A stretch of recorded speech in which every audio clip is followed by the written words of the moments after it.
Pemerintahan Republik Batak. Adapun proses terbentuknya pemerintahan Republik Batak ialah pada abad ke-18 terjadi perubahan tatanan geopolitik di Belanda. Munculnya sekelompok orang yang menanamkan dirinya kaum patriot. Kaum ini terpengaruh oleh revolusi Prancis, yaitu kemerdekaan, persamaan, dan persaudaraan. Berdasarkan paham dan ide yang digelorakan dalam revolusi Prancis itu, maka kaum patriot menghendaki perlunya negara kesatuan. Singkat cerita, karena adanya keinginan tersebut, maka terjadilah perang antara pasukan Prancis melawan pasukan Belanda pada awal abad ke-18. Belanda ditaklukkan dan Raja William V selaku kepala pemerintahan Belanda melarikan diri atau mengasingkan diri ke Inggris, sehingga Belanda dikuasai oleh Prancis. Selanjutnya di Belanda dibentuklah pemerintahan, yaitu Republik Batak yang dipimpin oleh Louis Napoleon, saudara Napoleon Bonaparte. Pemerintahan Daendels, ia diangkat oleh Kaisar Napoleon Bonaparte untuk menggantikan Gubernur Albertus Swiss dan untuk mengisi kekosongan akibat dibubarkannya VOC. Daendels ialah kaum patriot dan liberal. Ia adalah salah satu orang yang sangat dipengaruhi oleh ajaran revolusi Prancis. Daendels ingin menanamkan jiwa kemerdekaan, persamaan, dan persaudaraan di lingkungan masyarakat Hindia. Oleh karena itu, ia ingin memberantas praktik-praktik feodalisme.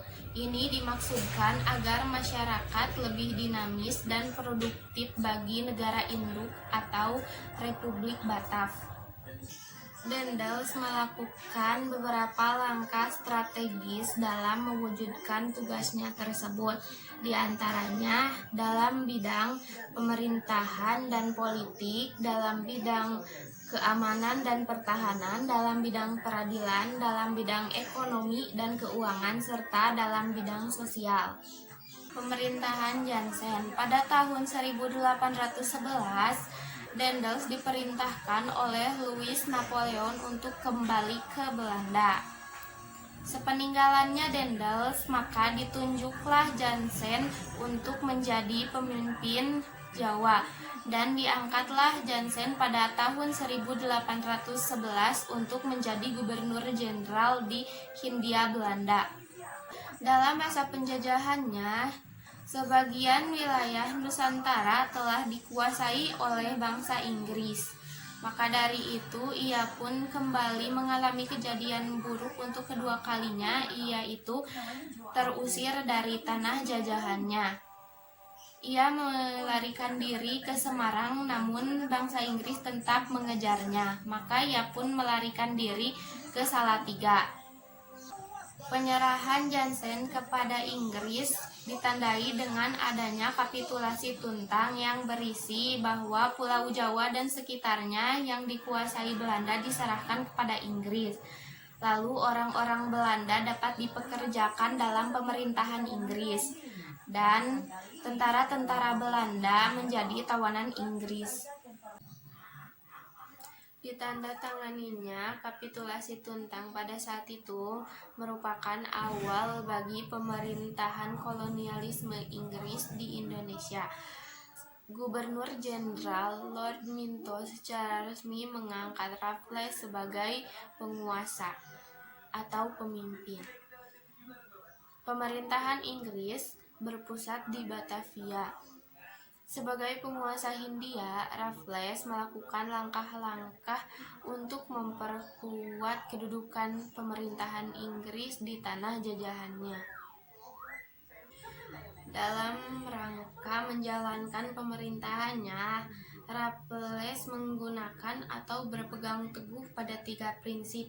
Yang pertama, yaitu bahwa segala bentuk kerja rodi dan penyerahan wajib dihapus dan diganti oleh penanaman bebas oleh rakyat.